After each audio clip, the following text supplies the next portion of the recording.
Guys, ഞാനിന്ന് വന്നിരിക്കുന്നത് കുട്ടികളുടെ ഫേവറേറ്റ് സോങ് ആയ ദോശപ്പാട്ടുമായിട്ടാണ്. അപ്പൊ ദോശപ്പാട്ട് നമുക്ക് കേൾക്കാം.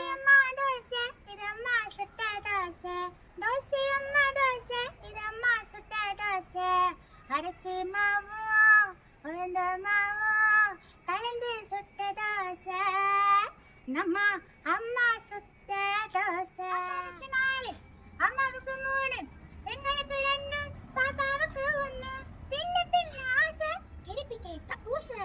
தோசையம்மா தோசை, தோசையம்மா தோசை, தோசையம்மா தோசை, இதம்மா சுட்ட தோசை. தோசையம்மா தோசை, இதம்மா சுட்ட தோசை. அரிசி மாவு உளுந்த மாவு கலந்து சுட்ட தோசை.